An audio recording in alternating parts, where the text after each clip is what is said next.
Well, these were 8 gutsy men who were attempting to do this.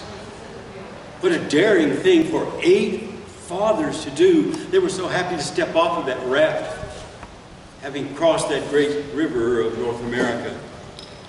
Horses, yes, horses, one horse right after another. 8 horses, they hid the raft, and they stepped into the legendary Missouri land.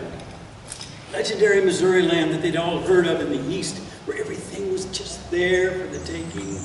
At least they thought. They were under the command of the Cole brothers.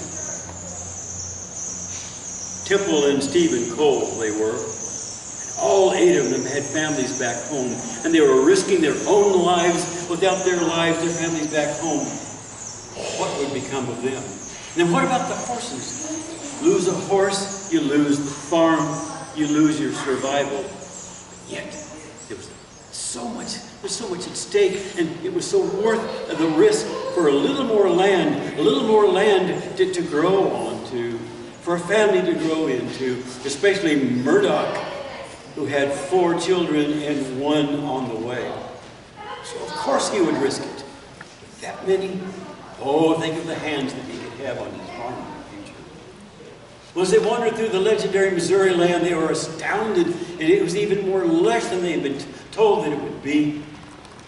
On they went to day after day after day after day, and finally they stopped. Temple raised his hand.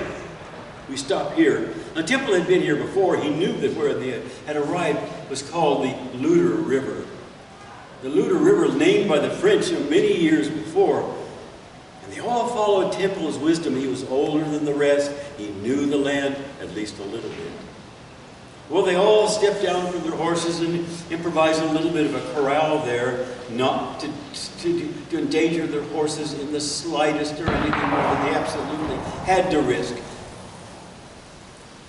They sat around the fire there, and it was the younger brother, Stephen. He looked up at his brother, and he looked out at his companions there. He said, "These lands we've seen today, these lands, they're all here just for the taking. Aren't they, Temple?" Nobody answered that. And all of a sudden, they felt the weight on their shoulders. Is this really true?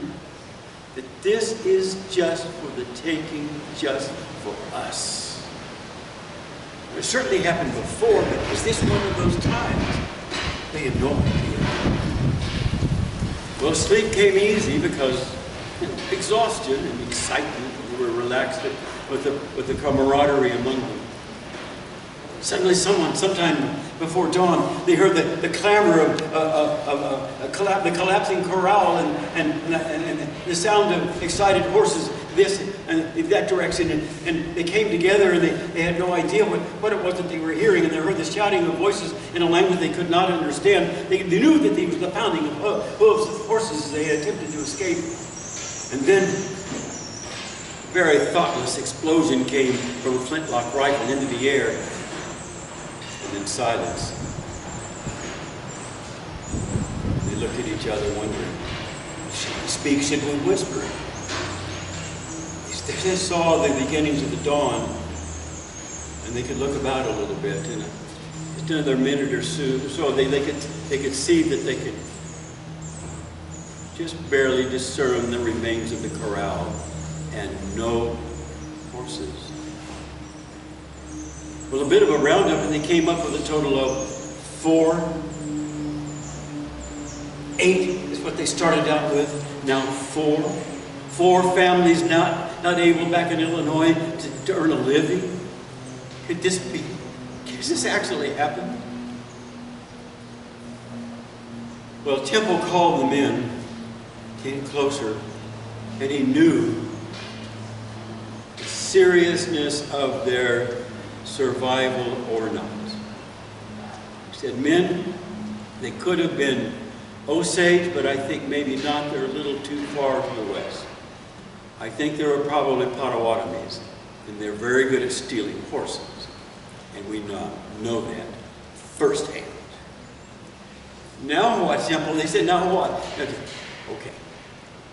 Load up, and 4 of us are going to pursue them. They'll be easy to follow. We can follow them, all those horses and the horses that they brought. We can easily follow them. Of course we can do that. 4 more are going to head for the river. And Temple said, wait for us there. Wait a few days and we'll be back with the horses. Are you sure of this, Temple? No answer. Nothing is certain at this point. Well, he said, men, accept something that you're not going to like at all. I said, load those guns. We're going to have to launch ambush. Upon hearing the word ambush, he said, but we're Christians. We're Christians, Temple. We can't do that. We never harmed anybody. Look what you're doing. Then think of what we're facing. You don't like it. We're going to have to kill. Who do we allow to starve? Our families? Or when they fell silent, they knew the gravity of the situation that they were facing. Well, the 4 took off towards the river, demoralized, of course. And Temple and Stephen, Murdoch and Gooch followed them towards the northwest, it would have been. He followed them toward the northwest, and they kept right on going. And yes, as he said, it was easy to follow the path with so many horses there. One hoof right after another would break another stick and leave another print, and on they went and on they went. But yet they were moving at a faster clip. The Temple kept telling them, we're going to have to go a little faster, but we're running the risk of becoming the hunted. They can ambush us. 4 days passed. They had still not encountered them. They kept fighting the brush, anything. And then, along towards the end of the 4th day, they found that they were riding right next to a bit of a creek down there. Look down there, and they looked down the creek bank, and we can get ourselves down there and get ourselves out of this nippy October wind. So down they went to the very bottom of it, and they looked back at that creek bank, and it was way over their reach. He looked about. It was really nippy that night. And Gooch asked, Temple, could we make a little fire here? Could we make just a little fire to warm our hands on it? Yes, but very little. It could cost us our life. Oh, but very little? Yes, of course.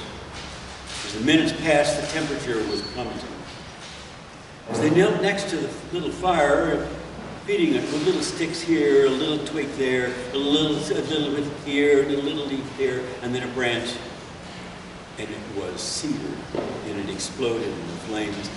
And Temple looked up, and he could see that the orange glow on the vegetation below, the foliage of the trees, and that was well above the top level of the creek bank. Get that thing out of there! And then they heard a sound at the top of the creek bank. What could it have been? The breaking of a twig, or nothing, or just a thought. And then the first arrow slammed into Gooch's chest, and he fell over face first into the fire, what was left of the fire.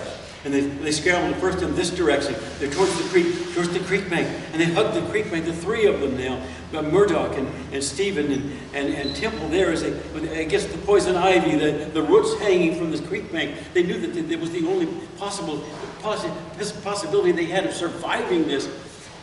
Silence. Footsteps above. And the arrows came raining down. And the enraged native people there and defending their land and all that was theirs, all they could do was just shoot blindly down there, down into the darkness there. And then it was time for Murdoch to receive his arrow, and then another, and he fell forward. Very visibly they could see him there falling. A man with most children writhed for a moment, only a moment, and then he moved no more. The arrows kept coming. And the assailants knew full well that if they kept shooting, arrow, quiver to bow, quiver to bow, quiver to bow, they would eventually hit something.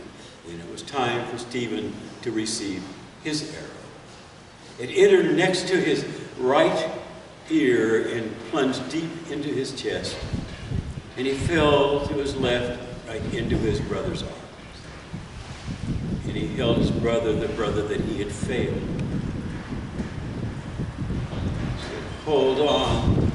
Hold on until morning. Hold on until morning, Stevie. You can do it. We'll go down into the meadow. Mother is there. She loves us so. And Stephen breathed his last. Stephen Cole, now gone in his brother's arms. The sun began to rise, and Temple leaned back into the poison ivy and the roots to become as invisible as possible as their assailants led their own ponies and theirs down into the creek bed and seized the final 4 horses and led them away. Now, it was clear, total defeat. Not just for the individuals, families back home in Illinois. They'll only know because Temple served. Temple Cole stood, placed his brother's body in a comfortable position, covered his brother's body with whatever he had, sticks and leaves, dried his tears, and walked off into the rest of his life. And it was a gray, ugly, joyless dawn. A number of years later, a man by the name of Littleby, Robert Littleby, was really the first settler in Audrain County. As the first settler in Audrain County, he had to really study what he had purchased. It was much larger than he could possibly study before even writing his name on the line to make the land his. As he rode next to an interesting creek bank, and he looked down and he saw something white down there. He descended, following the same path the days of that night of death and darkness a long time ago. And there they were. Gooch still, a white skeleton with his face down in what was a fire. And 2 more, others, all now just skeletons. And flintlock rifles with the hammers back, still loaded. It is today's tilt call, after all these years. Scully Creek, right north of Mexico, Missouri. Oh, the legends that still are there. The voices that the people think they hear at night. And the weeping of Temple Cole that night in 1812.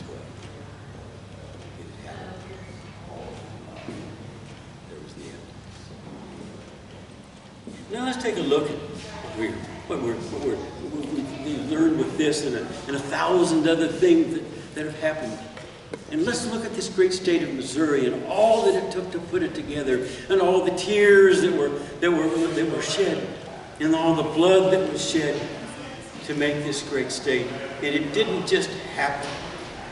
The things that happened in the past all come together like pieces of a jigsaw puzzle, from Stephen Cole to the rest of the Cole brothers and the rest of them, and all of them that followed the trails to the west.